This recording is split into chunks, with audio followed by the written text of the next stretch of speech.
मंच पर विराजमान विप्रो के चेयरमैन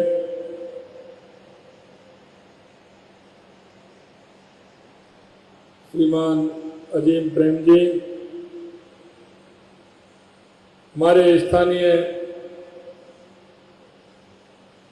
लोक लाडले विधायक भाई कैलाश वर्मा जी, दीपक सेठी जी, सीओ एमडी जीसीबी, श्री प्रतीक कुमार जी, एमडी विप्रो, श्री अजिताभ शर्मा जी, प्रमुख शासन सचिव उद्योग, श्री सीताराम गणेशन जी, प्रेसिडेंट विप्रो हाइड्रोलिक, एवं मेरे सामने बैठे सभी इस विप्रो हाइड्रोलिक प्लांट के अधिकारी, सभी कर्मचारी, सभी मेरे भाई और बहनों, हम सबके लिए बड़ी गर्व की बात है कि हम सब हमारे यहाँ जो इस क्षेत्र में काम करने वाले कॉर्पोरेट समूह हैं और विप्रो का हाइड्रोलिक प्लांट जो शुरू हो रहा है, निश्चित रूप से एक जयपुर के अंदर नई शुरुआत की है। इसके लिए मैं आप सभी को बहुत बहुत बधाई और साधुवाद देता हूं, क्योंकि आने वाला समय हाइड्रोलिक सिलेंडरों का उपयोग विभिन्न क्षेत्रों में होने वाला है। और आज भी आप देख रहे हैं, चाहे वो कंस्ट्रक्शन का क्षेत्र हो, अर्थ मूविंग का हो, यूटिलिटी का हो, लिफ्टिंग का हो, शिफ्टिंग का हो, कृषि का हो, वानिकी हो, खनन का हो, जैसे अनेक क्षेत्रों में हाइड्रोलिक सिलेंडरों की आवश्यकता हो रही है और इस्तेमाल भी कर रहे हैं। और ये आवश्यकता आगे बढ़ने वाली है। आगे आने वाले समय में ये निश्चित रूप से आवश्यकता बढ़ेगी। और ये मैं अजीम प्रेम जी से कहना चाह रहा हूं, ये उधर दक्षिण की तरफ तो काफी आपके प्लांट हैं, लेकिन आपने एक राजस्थान के अंदर ये प्लांट लगाया है, इसके लिए भी मैं आपको बहुत बहुत बधाई और साधुवाद देना चाहता हूं। हाइड्रोलिक सिलेंडरों की देश और विदेश में बढ़ती मांग पूरी करने के लिए विप्रो इंफ्रास्ट्रक्चर इंजीनियर ने नया संयंत्र स्थापित राजस्थान में लगाया। इसके लिए मैं विप्रो का हार्दिक स्वागत करता हूं। हमारे लिए ये भी गर्व की बात है कि हमारे यहाँ विप्रो का जो हाइड्रोलिक प्लांट लगा है, जैसा मैं कह रहा था, उत्तर भारत में ये कंपनी का पहला प्लांट है। इस हाइड्रोलिक प्लांट के जरिए विप्रो प्रदेश की प्रगति और प्रदेशवासियों के लिए रोजगार के अवसर सृजन करने का काम तो करेगी, लेकिन विभिन्न उद्योगों में हाइड्रोलिक की मांग तेजी से बढ़ रही है। ऐसे में हमें उम्मीद कर सकते हैं कि आने वाले समय में इस संयंत्र का विस्तार भी आपको करना पड़ेगा। एक कॉर्पोरेट समूह के रूप में विप्रो की देश और दुनिया में प्रतिष्ठा है। आजादी से पहले 1945 में आपका सफर शुरू हुआ था और आज आईटी इंजीनियरिंग, एफएमसीजी क्षेत्र में विप्रो एक मजबूत कंपनियों में शुमार होती है। इसका पूरा श्रेय अजीम प्रेम जी को जाता है। आप देश के जाने माने उद्योगपति तो हैं ही, साथ में आप दानदाता भी बड़े हैं। समाज सेवियों में भी आपका नाम है और समाज सेवी जहां आवश्यकता होती है और आपको लगता है कि यह क्षेत्र कमजोर है, हमेशा आपने उस क्षेत्र में समाज सेवा करने का काम किया है। आपको विरासत में वनस्पति तेल का कारोबार मिला था, लेकिन आपने अपनी दूरदर्शिता और कारोबारी समझ की बदौलत वेस्टर्न इंडिया वेजिटेबल प्रोडक्ट को विप्रो जैसा प्रतिष्ठित ब्रांड भी आपने बना दिया। ये बहुत बड़ी बात होती है। अजीत प्रेम जी साहब ने विप्रो का 53 साल तक नेतृत्व किया, तभी विप्रो आज इस मुकाम पर पहुंची है। और मेरे को जब निमंत्रण देने के लिए गए थे तो उन्होंने कहा कि अजीत प्रेम जी आएंगे, लेकिन वो आप कार्यक्रम में आओगे तो वो आएंगे। मैंने कहा निश्चित रूप से मैं कार्यक्रम में आऊंगा। आप प्रेम जी को बता देना कि वो अपना टिकट करा लें और निश्चित रूप से आए। मैं सारे काम छोड़ करके आपके कार्यक्रम में आऊंगा, ये मैंने कहा, क्योंकि मुझे पता है इस कंपनी के माध्यम से राजस्थान में और भी कार्य होने वाले हैं। और अजीम प्रेम जी का जो प्रेम है राजस्थान के प्रति वो मुझे दिख रहा है, और इनका जो संदेश था वो भी मुझे देखने को मिला। मैं कह सकता हूं कि आने वाले समय में ये फाउंडेशन गरीब कल्याण के लिए भी सराहनीय कार्य करेगा। पिछले लगभग 2 दशक से अधिक समय से राजस्थान सरकार के साथ मिलकर अजीम प्रेम जी फाउंडेशन के प्रयासों ने शिक्षा की गुणवत्ता को बेहतर किया है। मैं विप्रो के लीडर्स को बताना चाहूंगा कि राजस्थान संभावनाओं का प्रदेश है। ये औद्योगिक विकास के लिए भरपूर अवसर है। आप और हम साथ जुड़ेंगे तो निश्चित तौर पर प्रगति की नई इमारत भी हम लिखेंगे। मैं विकास की इस यात्रा में सहभागी बनने के लिए आपको आमंत्रित करता हूं। हमारी सरकार प्रदेश के औद्योगिक विकास के लिए हरसंभव प्रयास कर रही है। प्रदेश का औद्योगिक विकास आर्थिक उन्नति, सामाजिक उत्थान के लिए बहुत आवश्यक है। औद्योगिक विकास से रोजगार के अवसर में बढ़ोतरी होती है, गरीबी कम होती है और लोगों का जीवन स्तर ऊपर उठता है। हम नई उद्योग नीति 2024 लेकर के आए हैं, जिसमें उद्योग के लिए हमें उद्योग के लिए इज ऑफ डूइंग बिजनेस प्रदेश में ज्यादा से ज्यादा निवेश आकर्षित करने और रोजगार के अवसर सृजित करने की प्राथमिकता दी जाएगी। यही नहीं, हम प्रदेश में निर्यात बढ़ाने के लिए एक्सपोर्ट प्रमोशन नीति भी लेकर आएंगे। राजस्थान के प्रत्येक जिले को एक्सपोर्ट हब बनाने के लिए Rajasthan one district one product policy 2024 पर हम काम कर रहे हैं। लॉजिस्टिक इकोसिस्टम विकसित करने और सप्लाई चेन सिस्टम को बेहतर बनाने के लिए Rajasthan warehousing and logistic policy भी हम लेकर के आएंगे।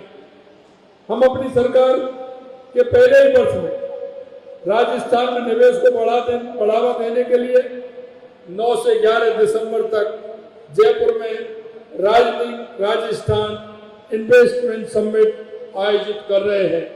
मैं उसके लिए आप सभी को और ऐसे सभी आपके मित्रों जो उद्योग के क्षेत्र में राजस्थान के अंदर काम करना चाहते हैं, उन सभी को मैं यहाँ राजस्थान में आमंत्रित करना चाहता हूँ।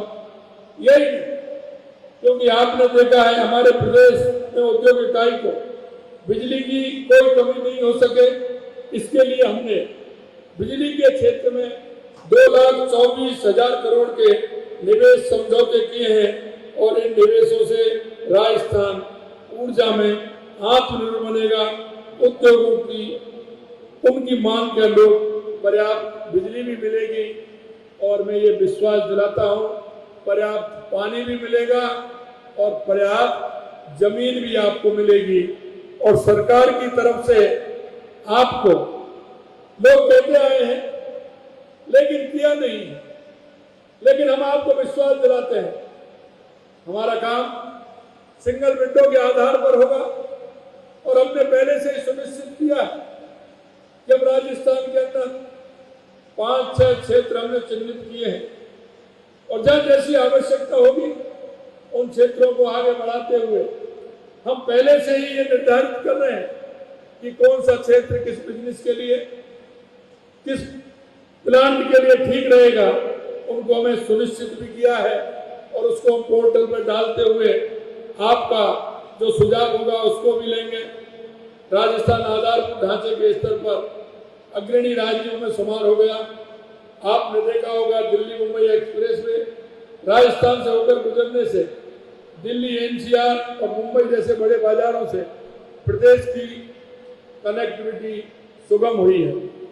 हम राज्य में सड़कों के निर्माण और सुधार पर विशेष ध्यान दे रहे हैं।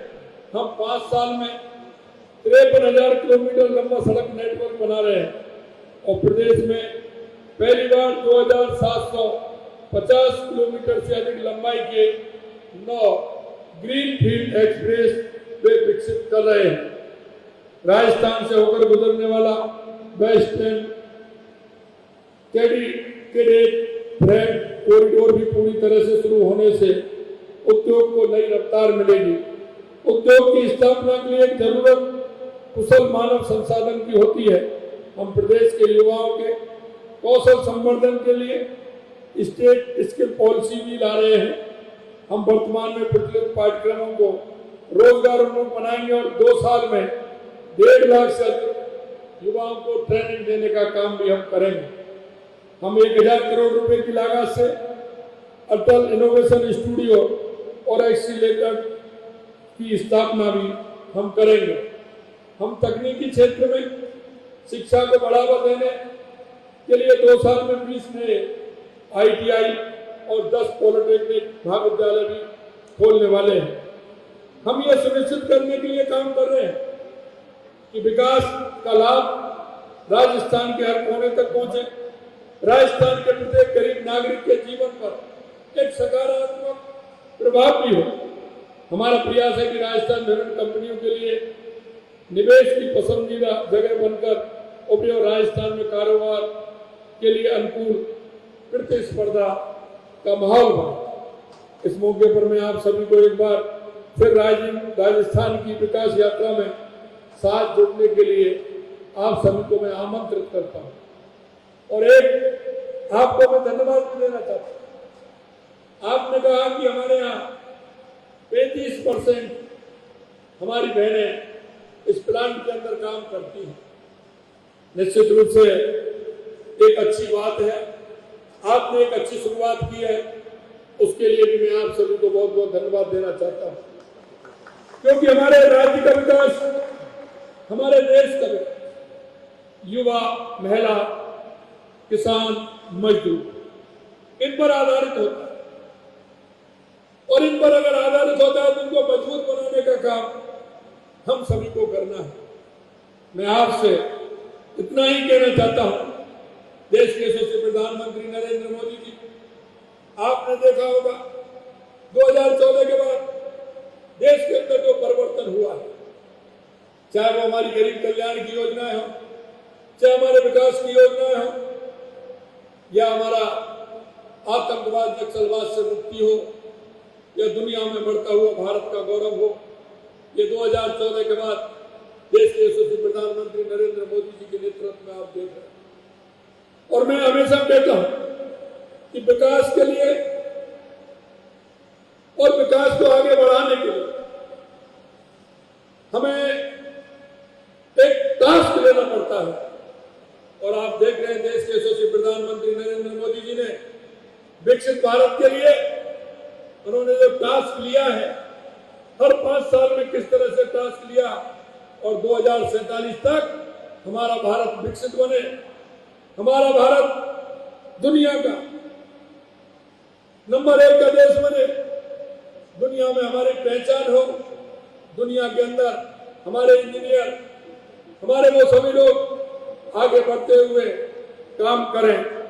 मैं आज इसी आशा और विश्वास के साथ आपने जिन इरादों से जिस राजस्थान के युवाओं को आगे बढ़ाने के लिए हम सब ने जिस तरह की काम किया है और आपने जो सोचा है निश्चित रूप से आप इस क्षेत्र में और आगे बढ़ें।